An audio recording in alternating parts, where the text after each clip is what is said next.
Greetings, I'm Shad. This is a kite shield. We've already talked a little bit about it in a previous video. This video we're going to be looking at the functionality of the kite shield. In understanding the function of the kite shield, you need to understand a very important element about this type of shield. Strap/handhold configuration. You see, there's an interesting contrast between strap versus handhold. And I talked about that a bit in my previous video looking at the round shield. On foot, you generally always want a shield to be center gripped unless you're versing your opponent with some very powerful weapons. When I say powerful, I'm talking about things with huge amounts of impact, alright? Because the weakness with center gripped shields is that with very heavy impacts it will tilt. That can actually offer an advantage though. That tilting ability with the shield, even against heavy impacts, if you employ it right, can give a massive advantage to the person using it. And so even in my opinion, I still feel center grip shields are better whenever you're on foot, even if you're going against some, heavy powered weapons. Straps are mostly used when you're on horseback. Now remember, the previous video on the kite shield, we talked about the horse a little bit, that now the horse had evolved to be used in combat far more than what it was capable of being before, primarily because most horse breeds, or just horses in general, I'm not an expert, this is just my understanding, actually weren't strong enough to carry riders. Horses had to be bred according to strength, bone structure and other things to get the current kind of understanding of horses that we have.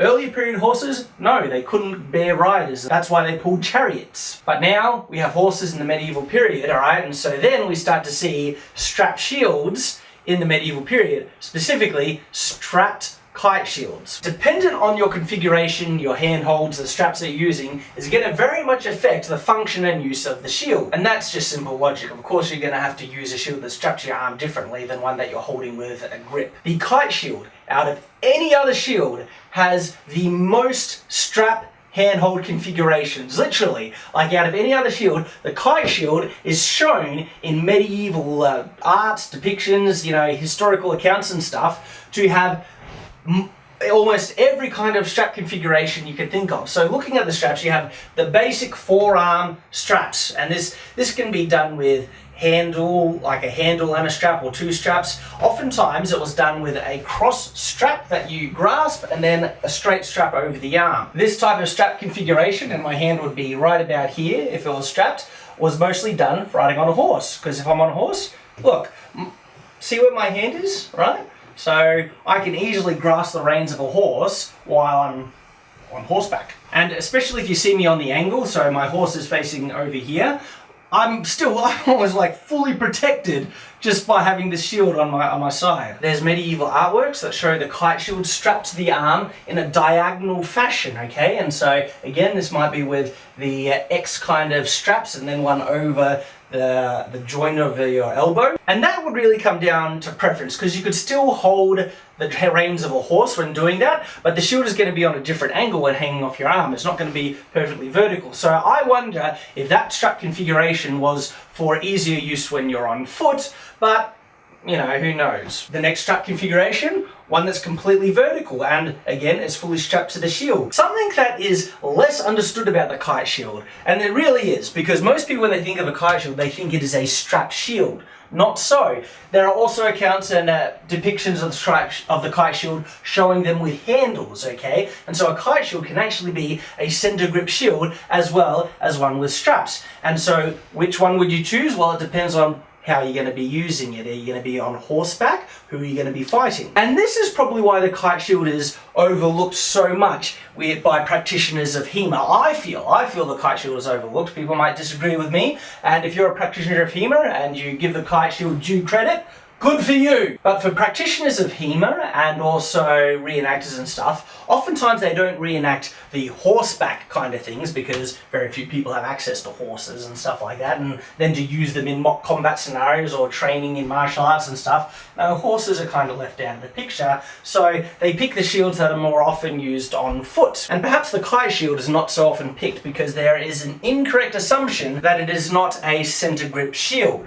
Now when I say center grip, two types of grip specifically, vertical center grip and horizontal center grip. This is a new thing because unlike the round shield before it, the round shield before it didn't have a top or a bottom or anything like that. The kite shield very much does. You know what the top is and you know what the bottom is of the kite shield, and so in regards to the round shield, horizontal and vertical didn't really matter. It does matter with this shield. And so I wonder if practitioners of HEMA and reenactors knew that kite shields very much could be center grip types of shields. Would it be chosen more as a tool to train with and learn how to use? Would it be used more in reenactments and stuff? And having said that, I think I have seen reenacting groups far more use the kite shield in comparison to practitioners of HEMA.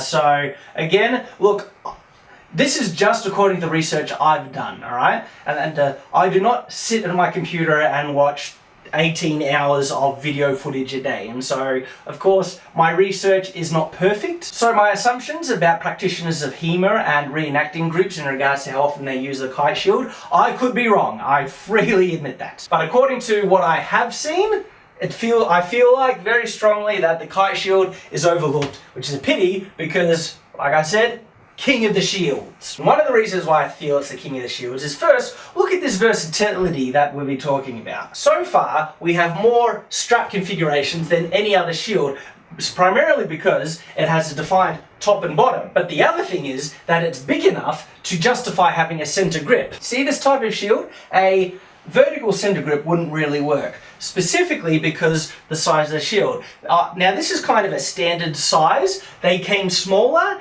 they didn't often come larger, but you can find ones that are larger. But if I had a vertical center grip, see what happens when I bring the shield close to me? My elbow is extending past the side of the shield. So that's a problem with vertical center grips on smaller shields. They don't work. A horizontal center grip, something like this, well, that's possible. That could work. And I actually do believe there are some historical examples of a horizontal center grip on a heater shield. But in terms of handhold configurations, straps, handles, the kite shield trumps the heater shield because you can still have a vertical center grip on a kite shield. I don't think it's a good choice, it's certainly not the best in my opinion, but to each their own. You can get away with that on a kite shield. Now my favourite type of grip for the kite shield is the horizontal center grip, and I'll explain why it's my favourite, and I think on foot definitely the most effective. First of all, when you're at rest with the kite shield, even this is my arm fully stretched down, just the shield is hanging off from my arm, look at how much protection it's still offering me. It's like full upper body protection. Whereas the skjolder, well, you can see that my shoulder is completely open. Having said that though, this is at rest. You will not be holding the skjolder like this in combat. You would have it up at the ready, you know, in a proper fighting stance. But if you're holding the shield and someone got the jump on you, more of the kite shield protects you than the skjolder does. Look at the extensions from each shield from my fist, and the kite shield is not much less than the skjolder. Now what I'm talking about reach. So from my fist to the edge of the shield, there's not that much difference between these two shields because of the strap configuration, handhold configuration, you know what I mean.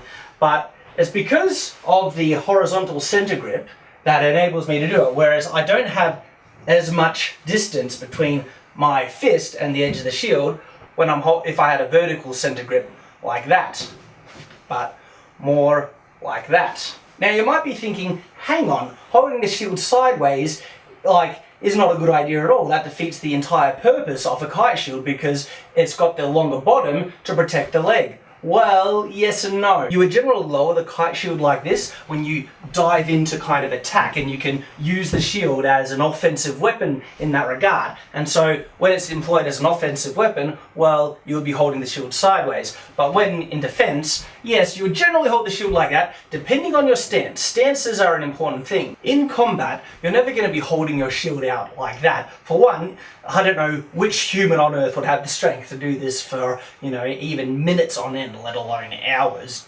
Because, gee, that extended weight on the end, it can get heavy very quickly. Even though shields are lighter than people think, you know, depending on how you hold it, of course any weight will become very heavy. If you hold out your arm like that, like after a couple of minutes, it'll start to feel very, very heavy. And so an at-rest stance in regards to sword and shield combat is going to be one that you can maintain for a longer time before you need to actively defend or attack. And granted, sometimes the attack will come too fast for you to react, so your stance needs to be ready, or your stance needs to be good enough to be offering you a lot of defense and for you to be able to maintain it for a longer time. And so often, the stance that is used is you will hold the shield like this, because now the shield is resting on the frame of my body. I'm using far less muscle strength in elevating it than before, especially if I'm holding out the shield like that.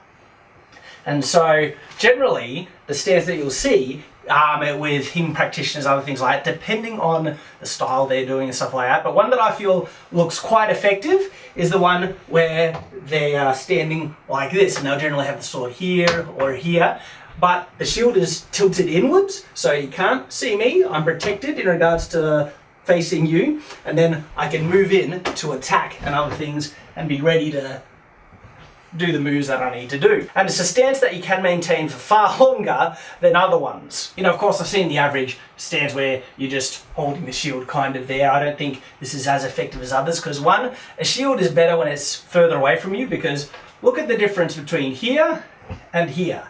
How much is that shield covering me than before? And so with this one, at least the shield can be held a little bit further away, yet you're still able to keep it there for a while. And of course, it's protecting your head.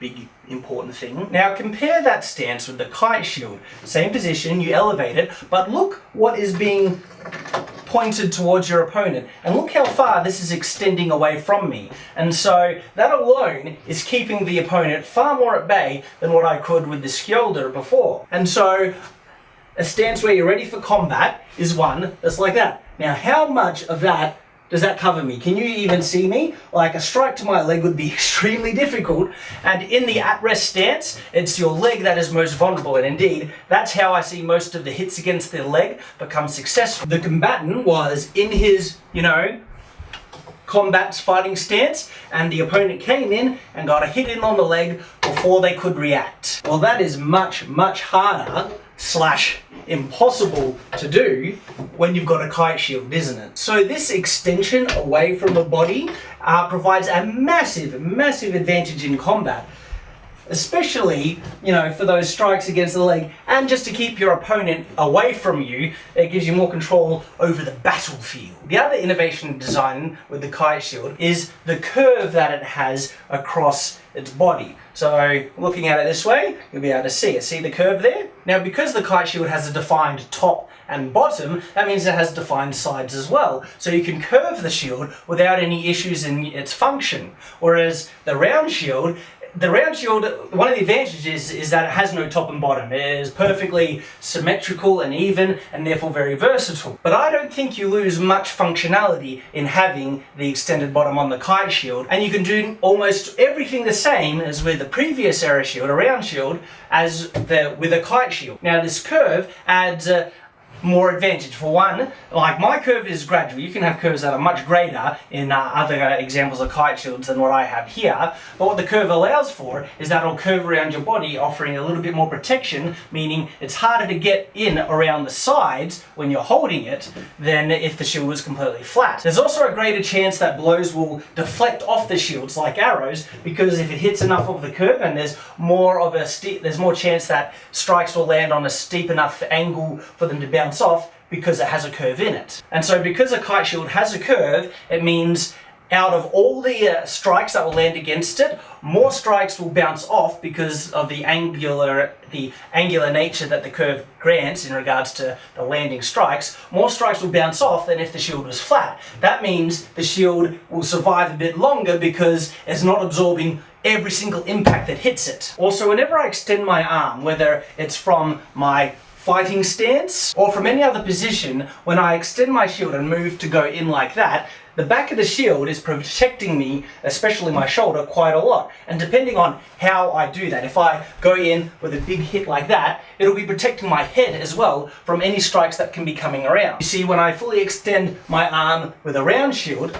my shoulder and head are completely open because there's no extension of the shield going further back. Having said that though, your opponent, especially if they are right-handed, like, you know, if you're right-handed and they're right-handed, their sword arm will be on this side. They actually can't extend their sword around the circumference of the shield. The shield is large enough that even with if it's fully extended and their arm is there, they shouldn't be able to reach you. But I think there's a chance if they angle it, the tip of their sword could hit. But even if they can't, the fact that you have greater protection is still very important because, especially if you're on your battlefield, you have to worry about more than just the person you're fighting. Everything's around you, and so any level of additional protection is invaluable.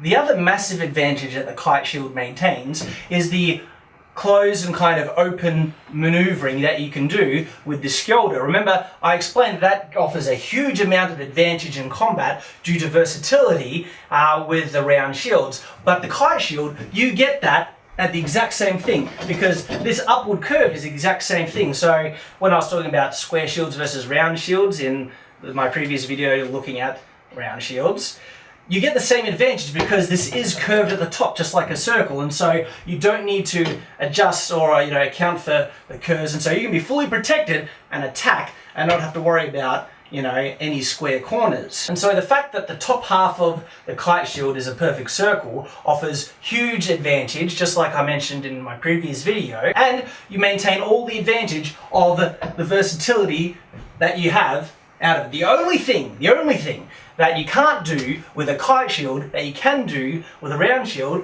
is attack from underneath it. But that's because now your opponent can't attack your legs, and so I think the trade-off is not completely even. You actually get more advantage by your opponent not being able to attack your leg, even though you can't attack from underneath the shield. I think we come off a bit better in that trade. Now, kite shields can be used in shield walls very easily. So at rest, this is how you hold it if you've got the horizontal center grip like I do, and that's my preference. I feel it's the best grip that you can have when you're on foot, and so you would just be walking side by side with your fellow soldiers, and when you needed to put the shield wall, I mean, granted, you would need to look out for who's behind you because there's a bit of an extension back there, but I think you're mostly safe, so you just extend it, move forward, lock it in with the other shields, because this is definitely big enough to cover me, and if I'm cramped in with my other combatants, it's enough for their shield to overlap with mine, especially on the side. You get lower protection and you get all the tactical advantages of nice big shield walls like you see in documentaries and stuff like that. There is no ultimate shield, there's always pros and cons, but I do think that there are shields that offer more advantages than other shields. It's not to say it offers all the advantages of other shields, but if you weigh up the pros and cons, I actually feel the shield that comes out with the most pros is the kite shield. And so you have the full open shut kind of movement. It's better to brace against heavier blows. Also, heavier blows are harder because they, like this, means they're sticking out a decent ways, and so they wouldn't actually be able to get a big powerful blow on the top of the shield because it's extending too far down. Most likely that hit where your arm is or low, which would just knock the shield out like that. And so getting a high hit is more difficult with a kite shield than a round shield, purely because of its length. It can be used on horseback, it can be used on foot. The kite shield, the king of the shields. Thanks for watching.